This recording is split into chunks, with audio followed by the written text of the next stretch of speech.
Imagine this. You're staring into the mirror. Everything looks normal, your face, your skin, your expression. But lurking beneath that modern skin is something ancient, something powerful, something engineered by nature itself to survive disasters that would kill you in seconds. Now here's the twist.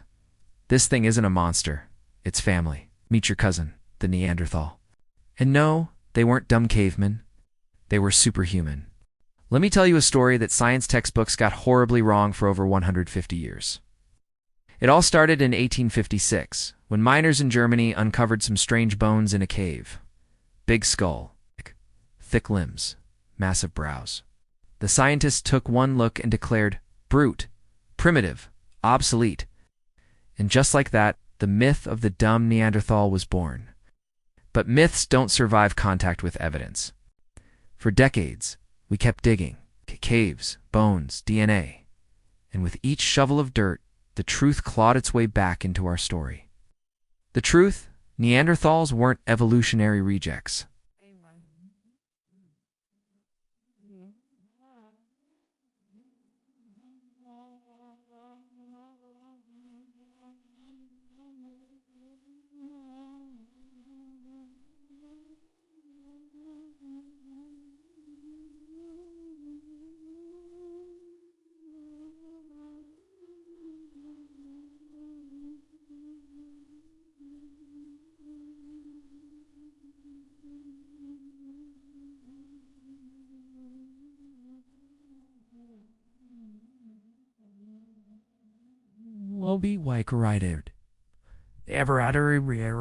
Creatures of compassion and art.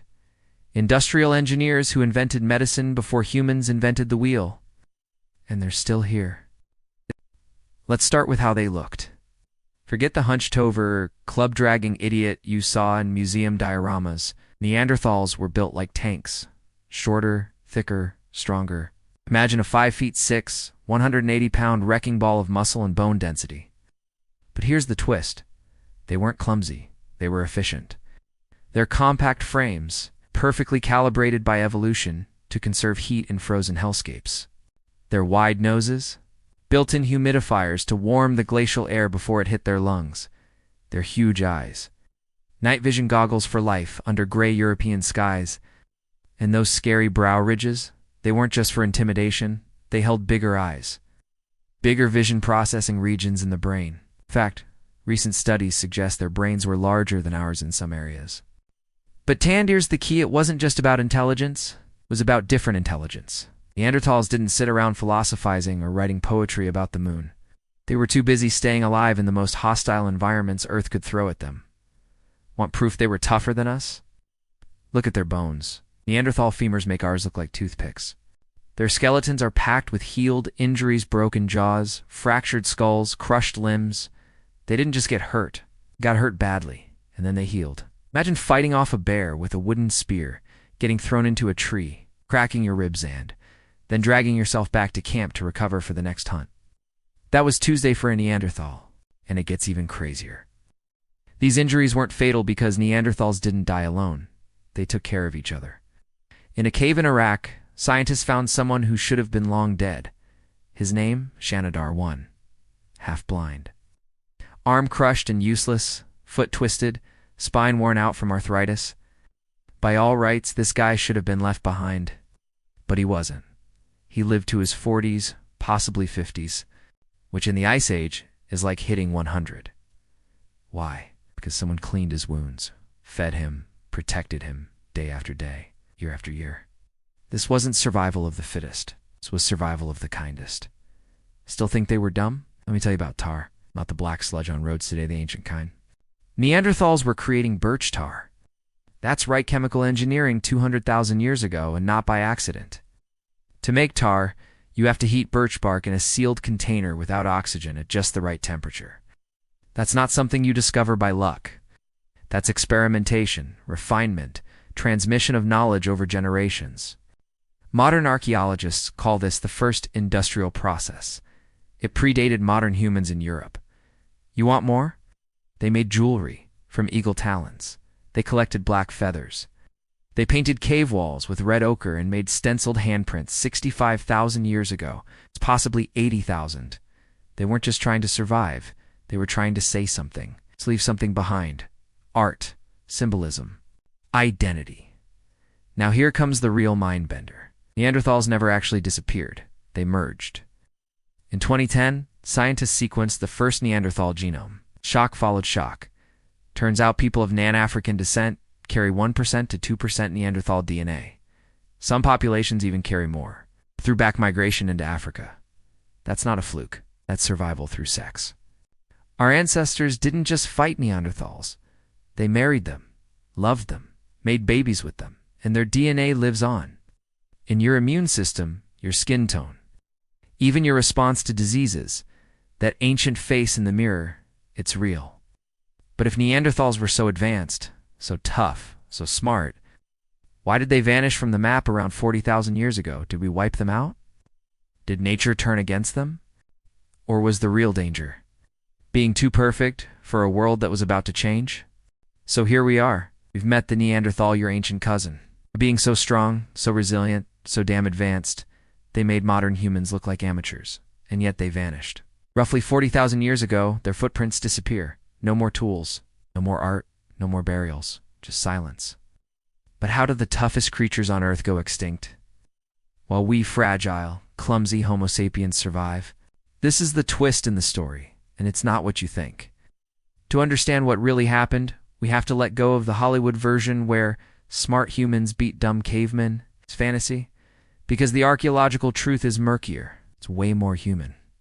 Let's zoom in on a place called the Rhine Valley in France. In 2024, researchers unearthed the remains of a Neanderthal they named Thorin. Now here's what chilling Thorin. DNA showed he'd been part of a genetically isolated group for 50,000 years. Let that sink in. 2 weeks walk from other Neanderthal communities, and yet completely cut off for millennia. This wasn't a big connected species like us. It was a slow fragmentation. Families trapped in genetic silos. As the Ice Age marched on, Europe became a death trap of cold, famine, and shifting ecosystems. But modern humans? They were rolling in, fast. And with them came something deadly. More complex social networks, bigger group sizes, more flexible thinking, more adaptability. Neanderthals, for all their strength, were specialists. They were built for Ice World, but the world was melting. Now imagine two tribes hunting. One relies on brute strength, ambushes, short-range weapons. The other, they think in symbols. Plan across days, carve out long-range spears. Neanderthals could fight a mammoth. Humans figured out how to trap one. And then there was language. We now know Neanderthals could speak canonically. They had the vocal tracts and ear bones to hear and produce sound like us. But the way they processed language might have been different.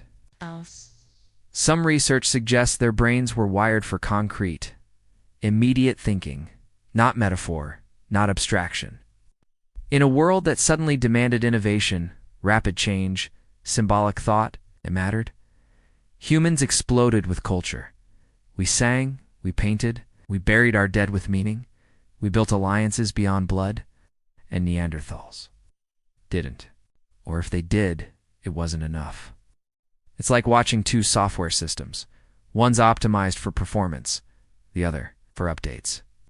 And in the chaos of climate shifts, disease, and competition, the updatable species wins. But hold on.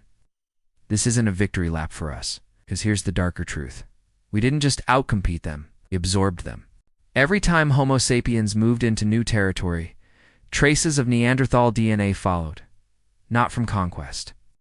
From connection, love, sex, children, shared survival. It wasn't war, it was merger.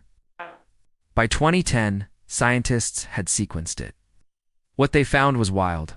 People of non-African descent carry between 1% and 2% Neanderthal DNA. And those bits, they weren't junk. They helped modern humans survive in new environments. Neanderthal genes influenced immune responses, skin pigmentation, even sleep cycles, and fat storage, in fact. Certain Neanderthal variants are still active in your body right now. helping you fight infections, helping your skin adapt to sunlight, even affecting your risk for diseases like diabetes or depression. You're not just descended from Neanderthals, you're still running their code. So, they didn't go extinct. They evolved into us. Every act of compassion you show, every time your immune system saves your life, every decision your brain makes under stress, could be shaped by someone who lived in an Ice Age cave 50,000 years ago, hunting wild beasts and caring for the wounded. But there's one more layer to this story. It might be the most unsettling part. Neanderthals were compassionate at healthcare. They showed long-term care for the injured. They weren't monsters. They were family. And maybe they were better at being human than we ever gave them credit for. So here's the real question. If they had the strength, the intelligence, the compassion, why didn't they make it on their own terms? Was it really about evolution? Or did the world just stop needing what they were best at? What does it mean to be human?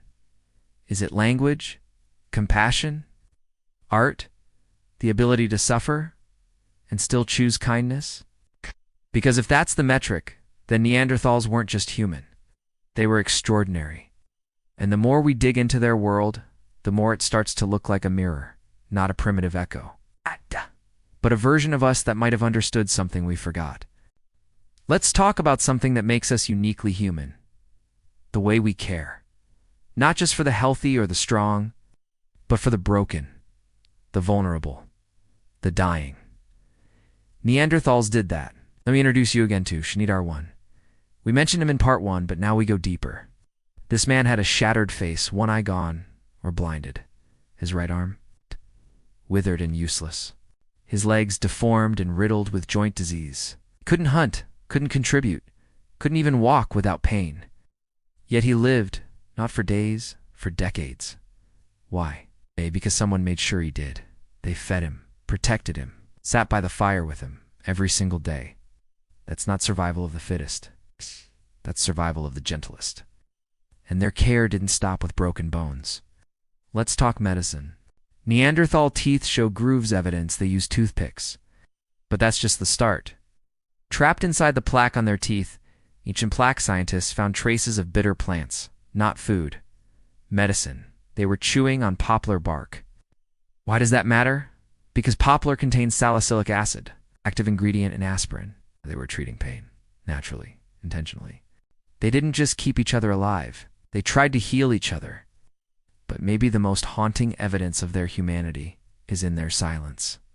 In deep Spanish caves like La Pasiga, Maltrovieso, and Ardales, we found art, not ours. There's stenciled hands on stone, red circles. It's abstract marks from 65,000 to 80,000 years ago. And here's the kicker. Modern humans hadn't arrived in Europe yet.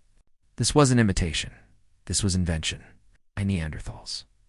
In Croatia, they made necklaces from eagle claws. Spain, they stained shells with pigment. In Italy, they gathered black feathers possibly for clothing or ceremony. This wasn't utility. It was identity. They were decorating themselves, signaling, belonging, beauty. They were telling stories the only way they knew how, through color, symbol, and form. Even if we can't translate it, we know what it meant. It meant, I was here. I mattered.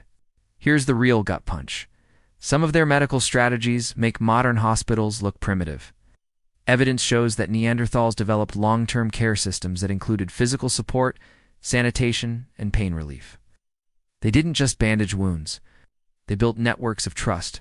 According to Dr. Penny Spikins of the University of York, this wasn't strategy, it was empathy. Neanderthal healthcare, she wrote, was driven by genuine compassion. In a world of predators and blizzards, the Neanderthals made space for love. What does that say about them? And what does it say about us? Because here's the final twist. They're still here, inside you. That's not just poetic, it's biological. If you're of Nan-African descent, somewhere between 1% and 2% of your DNA comes from Neanderthals. It's not in the background. Active, powerful, still shaping you. Your immune system, partially theirs. Your skin's ability to resist sunlight? Theirs, your pain tolerance, even your sleep patterns, shaped by genes forged in glacial winds 50,000 years ago. Every time you reach out to someone who's hurting, every time you keep going despite pain, Every time you see beauty in the ashes, you're not just being human. You're channeling a lineage that refused to die, a lineage that stitched survival into compassion and turned brutal winters into sacred bonds. Neanderthals weren't a failed version of us. They were a parallel version. It's not worse, just different. And in some ways, maybe better. So next time you look in the mirror, don't just see yourself. See them, the builders, the fighters, the healers, the artists, the lovers. No, your ancient cousins, whose stories live not in textbooks, but in your bones, your blood, and your kindness. What if the true legacy of Neanderthals wasn't their extinction, but the quiet strength they passed on through us?